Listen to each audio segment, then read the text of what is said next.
અમદાવાદ, બોટાદ અને હવે ભાવનગરનું ખરકડી. વર્ષ બદલાય છે, તારીખો બદલાય છે, પણ ગુજરાતમાં ઝેરી અને નકલી દારૂથી થતા મોતના આંકડા નથી બદલાતા. વર્ષ 2009માં અમદાવાદમાં 130થી વધુ લોકોના બલિદાન લેવાયા.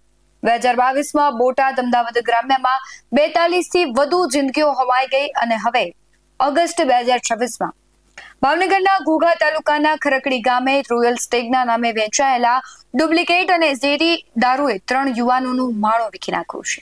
જ્યારે 17થી વધુ લોકો છે હોસ્પિટલના ખાટલે. જિંદગી અને મોત વચ્ચે અત્યારે ઝૂલા ખાઈ રહ્યા છે. આ તમામ ઘટનાઓ એક જ સવાલને જન્મ આપે છે કે શું ગુજરાતમાં ખરેખર દારૂબંધી છે? નમસ્કાર, ગુજરાત BS9 TV ન્યૂઝમાં આપની સાથે હું છું ભગવતી વિશાવડિયા. ઘોઘાના ખરકડી ગામમાં 16 ઓગસ્ટની રાત્રે મિત્રોની એક મહેફિલ જામી. બ્રાન્ડેડ દારૂની બોટલમાં મધ્યપ્રદેશથી ઘુસાડેલું ધીમું ઝેર પીવાયું. પરિણામ શ્વાસ લેવામાં તકલીફ, ઉલટીઓ અને હોસ્પિટલમાં દમ તોડતા યુવાન. કાર્તિક મકવાણા, ઉપેન્દ્રસિંહ ગોહિલ અને નરેન્દ્રસિંહ યાદવ, આ 3 પરિવારોએ પોતાના ઘરના ચિરાગ ખોઈ દીધા. ઘટનાની ગંભીરતા જોઈને ગાંધીનગર સુધી કંપારી છૂટી ગઈ અને 18 ઓગસ્ટની મોડી રાત્રે અમદાવાદ એરપોર્ટ પર ઉચ્ચ સ્તરીય બેઠક યોજવી પડી. SMC એટલે કે સ્ટેટ મોનિટરિંગ સેલને તપાસ સોંપાઈ છે. SP મયુર ચાવડાને દોડાવવામાં આવ્યા અને મુખ્ય સપ્લાયર ગૌતમ સોલંકી સહિત 4 બુટલેગરોને ઝડપી લેવાયા. પણ સવાલ એ થાય છે કે જ્યારે મોતનો ખેલ ખેલાઈ જાય ત્યારે જ તંત્ર કેમ જાગે છે? બીજી તરફ પોલીસ દાવો કરે છે કે 90% જથ્થો રિકવર કરી લેવાયો છે અને SP દ્વારા લોકોને અપીલ કરાય છે કે જેણે પણ આ શંકાસ્પદ દારૂ પીધો હોય તેઓ તુરંત તબીબી તપાસ કરાવે. પરંતુ સવાલોના ઘેરામાં પૂછાઈ રહ્યું છે કે મધ્યપ્રદેશથી આટલો મોટો ડુપ્લિકેટ દારૂનો જથ્થો રાજ્યની સીમાઓ વટાવીને ભાવનગર સુધી પહોંચ્યો કેવી રીતે? વરતેજ પોલીસ મથક અને શહેરના વિસ્તારોમાં ખુલ્લેઆમ સપ્લાય થતો રહ્યો ત્યારે સ્થાનિક નેટવર્ક શું કરી રહ્યું હતું?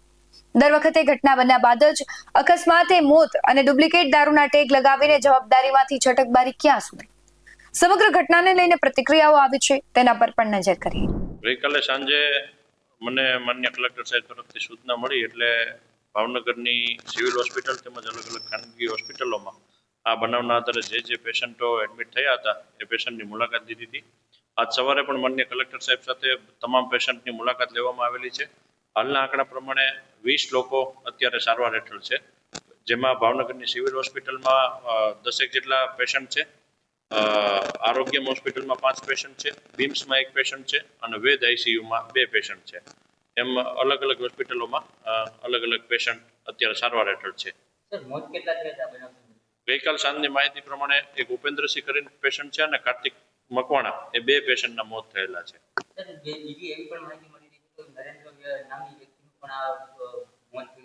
એ પેશન્ટ જે નરેન્દ્ર યાદવ છે વેદ ICUમાં એડમિટ હતું. એ MP ના રહેવાસી હતા અને અમદાવાદથી અહીંયા ટ્રાવેલ કર્યું હતું એમને. એટલે એ આના આધારે થયું છે કે કોઈ બીજાના આધારે તપાસ પોલીસનો તપાસનો વિષય છે, પણ એની પુષ્ટિ આના કારણે થઈ હોય એવું અત્યારે કરી શકાતું નથી. આજે વિઝિટ કરી છે. આજે સ્પુરિયસ લિકર રોયલ સ્ટેગના સેવનના લીધે જે લોકો બીમાર થયા છે એની 30માં 8 લોકો હતા, એ નોર્મલ છે. પછી આરોગ્યમાં પણ 5 લોકો હતા, પણ અંડર ટ્રીટમેન્ટ છે અને 6 લોકો છે અત્યારે. એક સવારે ભરતી થયું છે, એક અત્યારે બીમ્સમાં છે, આ પણ રિકવરી સ્ટેજમાં છે અને 2 વેદ ICUમાં છે, ત્યાં પણ વિઝિટ કરવાનું છું. અને જે લોકોએ રવિવારે સેવન કર્યું હશે રવિવાર દિવસમાં અથવા સાંજે, તો આ લોકો કાલે એડમિટ થયા છે અને કદાચ શક્યતા છે કે જે સોમવારે પણ સેવન જે કર્યું હશે તો સંભાવના છે કે 2-5 લોકો આજે પણ એડમિટ એટલે કે આવી શકે છે. મોત 2 લોકોના થયા છે. કાગળ પરની દારૂબંધી અને જમીન પરનું સત્ય, આ બંને વચ્ચેનો જે તફાવત જ છે એ નિર્દોષોનો જીવ લઈ રહ્યો છે. જો કાયદો કડક છે તો પછી બુટલેગરો બેફામ કેવી રીતે છે? તંત્ર આ વખતે કડક કાર્યવાહીની દાવો કરે છે, પરંતુ જનતા પૂછી રહી છે કે શું આ તપાસ માત્ર 4 બુટલેગરો સુધી જ સીમિત રહેશે કે પછી ઝેરી કારોબારના આકાઓ સુધી કાનૂની હાથ પહોંચશે? આ એક ઘટના નથી કે જેમાં મોત થયા હોય. દારૂને લીધે રાજ્યમાં ઘણી બધી એવી ઘટનાઓ થઈ છે. ઘણી બધી વખત આપણે જોયું છે કે મહિલાઓ પણ રણચંડી બને છે. ક્યાં જાય છે પોલીસ જ્યાં સુધી મોતના આંકડાઓ સામે નથી આવતા? આખું નેટવર્ક છે તે ખૂબ મોટું બની જાય ત્યાં સુધી કેમ કોઈ તપાસ નથી થતી? અને તપાસના નામે માત્ર બણગાઓ ફૂંકાય છે, કેમ કોઈ મોટી કાર્યવાહી નથી થતી?